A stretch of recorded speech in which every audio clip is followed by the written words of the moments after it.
ಸಿಂಹರಾಶಿ ಕೋಪ, ಅಸಹನೆ, ಹಾಗೇ ತಾಳ್ಮೆ ಇಲ್ಲದೇ ಇರತಕ್ಕಂಥದ್ದು ಇವೆಲ್ಲವೂ ಕೂಡ ಕೆಟ್ಟದ್ದನ್ನು ಮಾಡುತ್ತೆ.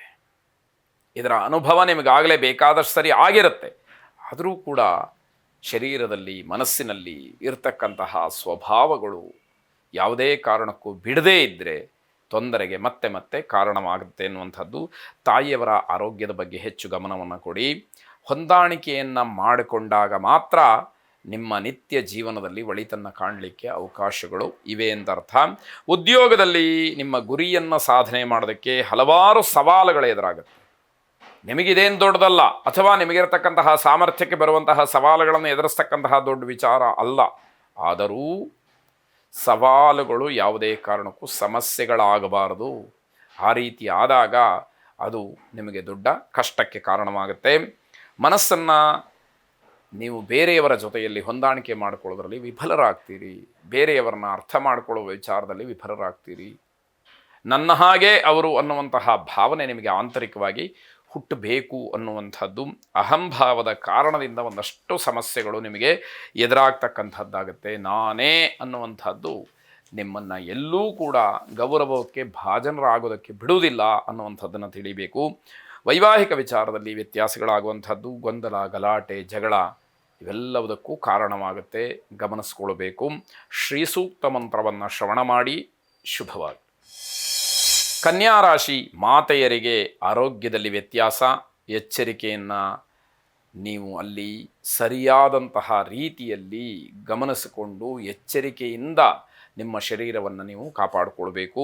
ನಿಮ್ಮ ವಿದ್ಯೆ, ಬುದ್ಧಿ, ಭಾವನಾತ್ಮಕವಾದಂಥದ್ದು, ಹಾಗೆ ಭಾವನಾತ್ಮಕ ವಿಚಾರ ಇವೆಲ್ಲವೂ ಕೂಡ ನಿಮ್ಮ ಗೆಲುವಿಗೆ ಕಾರಣವಾಗ್ಬೋದು. ಸರಿಯಾದಂತಹ ವಿವೇಕ ಇರಲಿ, ಸರಿಯಾದಂತಹ ವಿದ್ಯೆಯನ್ನು ವಿನಿಯೋಗ ಮಾಡಿಕೊಳ್ಳಿ. ಮನಸ್ಸನ್ನು ಸ್ಥಿಮಿತತೆಯಲ್ಲಿ ಇಟ್ಟುಕೊಂಡು ಕೆಲಸವನ್ನು ಮಾಡಿ ಜಯಶೀಲರಾಗಿ ಅಂತಕ್ಕಂಥದ್ದು ಧನಾತ್ಮಕವಾದಂತಹ ಚಿಂತನೆ ನಿಮ್ಮ ಯಶಸ್ಸಿಗೆ ಕಾರಣವಾಗುತ್ತೆ. ಹಾಗಾಗಿ ಪ್ರತಿಯೊಂದು ವಿಚಾರದಲ್ಲೂ ಕೂಡ ಧನಾತ್ಮಕವಾಗಿಯೇ ಇರಬೇಕು ಅನ್ನುವಂಥದ್ದು.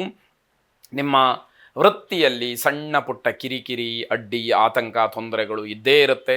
ಅದೆಲ್ಲವನ್ನು ದಾಟಿ ಮುಂದಕ್ಕೆ ಬರಬೇಕಾದಂತಹ ಅನಿವಾರ್ಯತೆ, ಪೂರ್ವಜನ್ಮದ ಸುಕೃತ ಅಂತ ಹೇಳಿ ನೀವು ಕೆಲವನ್ನು ನೆನೆಸ್ಕೊಂಡು ಬೇಸರ ಪಡ್ತೀರಿ. ಹಿಂದೆ ಮಾಡಿದ ಕರ್ಮ ನಾನಿವತ್ತು ಅನುಭವಿಸ್ತಾ ಇದ್ದೀನಿ ಎನ್ನುವಂತಹ ಬೇಸರದ ಮಾತು ನಿಮ್ಮ ಬಾಯಿಂದ ಬರುತ್ತೆ. ಇವತ್ತಾದರೂ ಒಳ್ಳೆಯದನ್ನು ಮಾಡಬೇಕಲ್ಲ, ಮುಂದಿನ ಜೀವನಕ್ಕೆ ಅದು ಉತ್ತಮವಾಗಿ ಫಲವನ್ನು ಕೊಡಬೇಕಾದರೆ ಅನ್ನುವಂಥದ್ದು ಗೊತ್ತಾಗಲಿ. ಯೋಗ್ಯರಲ್ಲದೇ ಇರತಕ್ಕಂಥವರ ಪರಿಚಯವಾಗುತ್ತೆ. ಅವರ ಜೊತೆ ಅನಿವಾರ್ಯವಾಗಿ ಕೆಲಸಗಳನ್ನು ಮಾಡಬೇಕಾಗತ್ತೆ. ಇಷ್ಟ ಇಲ್ಲದೆ ಇರಬಹುದು, ಅನಿವಾರ್ಯತೆ, ಅಗತ್ಯತೆಯಲ್ಲಿ ಕೆಲಸ ಮಾಡುವಂಥದ್ದು. ಮೃತ್ಯುಂಜಯನನ್ನು ವಿಶೇಷವಾಗಿ ಪ್ರಾರ್ಥನೆ ಮಾಡಿ. ಶುಭವಾಗಿ. ತುಲಾರಾಶಿ ಸ್ವಂತ ಉದ್ಯೋಗ, ಉದ್ದಿಮೆಯನ್ನು ಮಾಡ್ತಕ್ಕಂಥವ್ರಿಗೆ ದಿವಸ ತುಂಬ ಚೆನ್ನಾಗಿರತಕ್ಕಂಥದ್ದು. ಈ ದಿವಸವನ್ನು ಬಹಳ ಉತ್ಕೃಷ್ಟವಾಗಿ ನೀವು ಪರಿಗಣಿಸಬಹುದಾದಂಥದ್ದು. ಈ ದಿವಸದಲ್ಲಿ ಆಗತಕ್ಕಂತಹ ಅನುಕೂಲಗಳನ್ನು ಸದ್ವಿನಿಯೋಗ ಮಾಡಿಕೊಂಡ್ರೆ ಅದು ನಿಮಗೆ ಹೆಚ್ಚಿನ ಕೀರ್ತಿಯನ್ನು ತಂದುಕೊಡ್ತಕ್ಕಂಥದ್ದಾಗುತ್ತೆ. ನೌಕರಿ ಅಥವಾ ವೃತ್ತಿಯಲ್ಲಿ ಬೇರೆ ಬೇರೆ ಆಹ್ವಾನಗಳು, ಅವಕಾಶಗಳು ನಿಮಗೆ ಸಿಕ್ಕುವ ಸಾಧ್ಯತೆಗಳಿದೆ. ಹೊಸ ಯೋಜನೆಯನ್ನು ಪ್ರಾರಂಭಿಸೋದಕ್ಕೆ ಉತ್ತಮವಾದಂತಹ ಸಮಯ ಇದು ಅಂತ ಹೇಳಬೇಕು. ಬೆನ್ನು ಮೂಳೆ ಅಥವಾ ಬೆನ್ನು ನೋವಿನಿಂದ ಯಾರು ಈಗಾಗಲೇ ಸಂಕಟ ಪಡ್ತಾ ಇದ್ದೀರಿ, ತೊಂದರೆಗೀಡಾಗಿದ್ದೀರಿ, ಅವರಿಗೆ ಮತ್ತಷ್ಟು ಹೆಚ್ಚಾಗುವ ಸಾಧ್ಯತೆಗಳಿದೆ. ಬಹಳ ಬೇಸರದ ಸಂಗತಿ ಆದರೂ ಕೂಡ ಅನಿವಾರ್ಯವಾಗಿ ಗ್ರಹಗತಿಯಿಂದ ಗ್ರಹಚಾರ ಕೆಟ್ಟಿರುವುದರಿಂದ ಅದನ್ನು ಅನುಭವಿಸಿಯೇ ತೀರಬೇಕಾದಂಥದ್ದು. ನಿಮ್ಮ ಮೂಲ ಉದ್ದೇಶ ಏನಿದೆಯೋ ಅದನ್ನು ತಲುಪೋದಕ್ಕೆ ಅವಕಾಶಗಳು ಕಡಿಮೆ. ಯಾಕೆ ಅಂತಂದರೆ ಶಾರೀರಿಕವಾಗಿ ನಿಮಗೆ ಅವಕಾಶಗಳು ಆಗಬೇಕಲ್ಲ. ಅದರಿಂದ ಮೂಲ ಉದ್ದೇಶವನ್ನು ತಲುಪುವಂಥದ್ದು ಅಷ್ಟು ಸುಲಭವಾಗಿಲ್ಲ ಅನ್ನುವಂಥದ್ದು. ವೈದ್ಯರಿಗೆ ಹಿನ್ನಡೆ, ನಷ್ಟ ಆಗಬಹುದಾದಂತಹ ದಿವಸ. ಯಾರು ತುಲಾರಾಶಿಯ ವೈದ್ಯರಿದ್ದೀರಿ, ಸ್ವಲ್ಪ ಮಟ್ಟಿಗೆ ನೀವು ಎಚ್ಚರಿಕೆಯನ್ನು ವಹಿಸಬೇಕಾದಂಥದ್ದು. ನವಗ್ರಹರನ್ನು ಆರಾಧನೆ ಮಾಡಿ, ಅದರಲ್ಲೂ ವಿಶೇಷವಾಗಿ ಮಂಗಳ ಗ್ರಹವನ್ನು ವಿಶೇಷವಾಗಿ ಪ್ರಾರ್ಥನೆ ಮಾಡಿ. ಶುಭವಾಗಿ. ವೃಶ್ಚಿಕ ರಾಶಿ ಮನೆ, ನಿವೇಶನ ಇತ್ಯಾದಿಗಳನ್ನು, ಭೂಮಿಯನ್ನು ಮಾರಾಟ ಮಾಡ್ತಕ್ಕಂಥವ್ರಿಗೆ ಲಾಭ ಸಿಕ್ಕುವಂತಹ ದಿವಸ.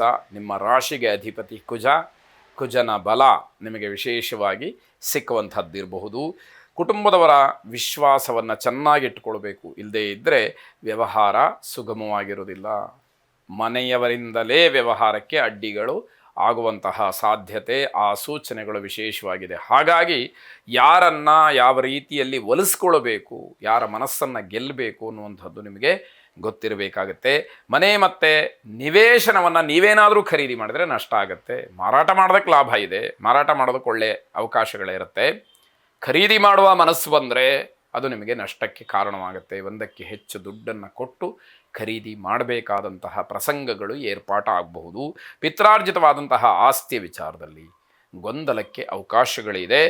ರಿಯಲ್ ಎಸ್ಟೇಟ್ ಉದ್ಯಮಿಗಳಿಗೆ ಲಾಭ ಕಾಣುವಂಥದ್ದು. ಹಾಗಾಗಿ ಬಹಳ ದಿವಸಗಳಿಂದ ನಿಮ್ಮ ಪ್ರಯತ್ನಗಳು ಏನು ನಡೀತಾ ಇತ್ತು ಅದೆಲ್ಲದಕ್ಕೂ ಉತ್ತಮವಾದಂತಹ ಫಲ ಬೆಲೆ ಸಿಕ್ಕುವಂತಹ ದಿವಸವಾಗತ್ತೆ. ಸರ್ಕಾರದ ಕೆಲವು ನಿಯಮಗಳನ್ನು, ಕಾನೂನು ಕ್ರಮಗಳನ್ನು ಸರಿಯಾಗಿ ಪಾಲನೆ ಮಾಡದೇ ಇದ್ದರೆ ತೊಂದರೆಗೆ ಅವಕಾಶವಾಗುತ್ತೆ, ನಿಮ್ಮ ಕೆಲಸಕ್ಕೂ ಅಡ್ಡಿಯಾಗುತ್ತೆ. ಆದ್ದರಿಂದ ನಿಯಮಬದ್ಧವಾಗಿ, ಕಾನೂನಾತ್ಮಕವಾಗಿ ಎಲ್ಲ ಕೆಲಸಗಳನ್ನು ಮಾಡುವ ಪ್ರಾಮಾಣಿಕ ಪ್ರಯತ್ನ ನಿಮ್ಮದಾಗಿರಲಿ. ಭೂವರಾಹ ಸ್ವಾಮಿಯನ್ನು ಪ್ರಾರ್ಥನೆ ಮಾಡಿ. ಶುಭವಾಗಿ.